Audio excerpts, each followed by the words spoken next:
Hi, I'm Rob.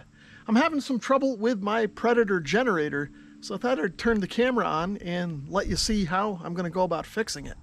The problem with this thing is that it's putting out low voltage, somewhere around 40 volts AC and about 5 volts DC. I'll show you what I mean. As you can see, we're getting about 38 volts or so out of the AC outlet. Now just to be sure, I tried the other outlet and we see the same thing. If I switch the meter over to DC and probe the 12 volt terminals, you can see we're only getting about 5 volts out of those. Now I know you might be thinking that this generator may have lost its residual magnetism, but that usually results in zero output, not some output like what I'm seeing. I did try to reprime my generator by plugging in an electric drill to one of the outlets while the generator was running and spinning the chuck in reverse by hand. That didn't really do anything, as you saw. We're still getting a 40 volt output. So I think the problem with this generator is that the voltage regulator has failed and we need to change it. I'm going to start by spinning the generator around and removing the 2 screws on this cover.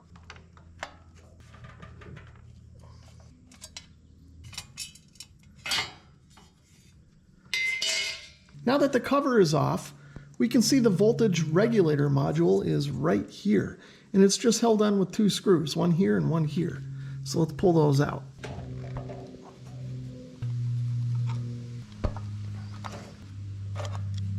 Now that that's loose, we can disconnect the connector. Now we also have to disconnect these 2 wires. There's a yellow one on the right and a blue one on the left. I ended up ordering a new regulator from Amazon. I'll leave a link for this down below, but if you're working on your generator, make sure you do the research and get the right part. This one may not fit your model. Here's a look at the new and old regulators side by side. Now you can see that the 2 regulators look very similar. They're not exactly identical, but they're pretty close. Now the new regulator ended up coming with a set of brushes as well. I don't think the brushes on this machine really need to be changed, but since I have the new ones, we might as well do it. So to get the brushes off, I'm just going to loosen and remove this screw with a Phillips head screwdriver, and then they should pop right out. As you can see, the old brushes are in still decent shape, so I'll set these aside and save them in case I need them in the future. So now I'll grab the new brushes. Now this really can only go in one way, but I'll note that the side of the mounting tab that doesn't have a metal insert in it is the one that goes over this peg right here. And then the one with the metal insert will line up to the threads and the screw will go into that one. Now because the brushes are spring loaded, I'm kind of holding it down with my finger so it's in the right position. And now we'll just get the screw tightened up and we should be good to go. I'll try and get you in here and show you as best as I can, but the 2 brushes ride on those 2 black grooves. So as long as they're contacting those, we should be in good shape. Now one thing I forgot to point out on the new set of brushes before I installed them is that the 2 terminals are labeled. You can see this one on the left is labeled positive and the one on the right is labeled negative. And that's going to be important for the next step. Okay, so now we'll bring in the new regulator and just drop it into its mounting position. And then I'll reinstall the 2 screws that hold it in place.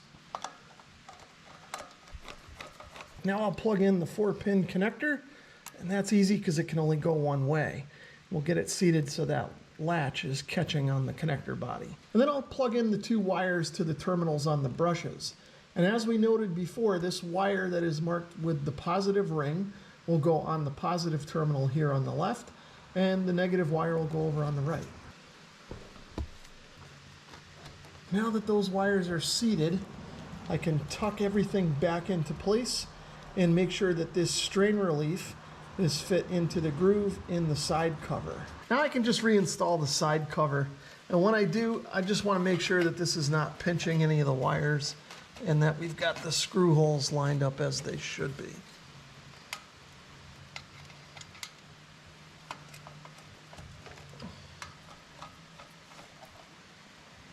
The openings of the louvers are facing down.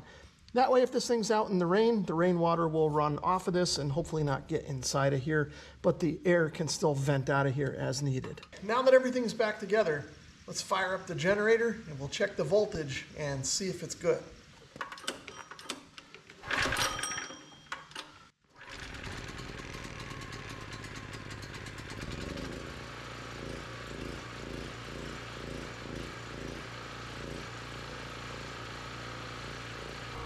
see we're getting about 133 volts, which is a little bit high, but it seems to be working. And if we take a look at the 12-volt port, you can see that's now at 19.8, so also on the high side. The generator is now putting out power, but it's actually putting out a little bit too much. It should be putting out closer to 120 volts on the AC side and probably 13.8 or so on the DC side. Now we can't adjust the voltage, but we've got to take that regulator back out again to do it. I'll show you on the old regulator here, there is a little blue rectangle with a small screw on it. This is called a trim potentiometer, and we can turn that little screw to adjust the voltage output. So I'm going to take this thing apart, pull the regulator out, and see if we can adjust the voltage and get it down to a little more reasonable level. Now we should be able to adjust the voltage by turning this little screw that's right here on the end of this blue rectangle.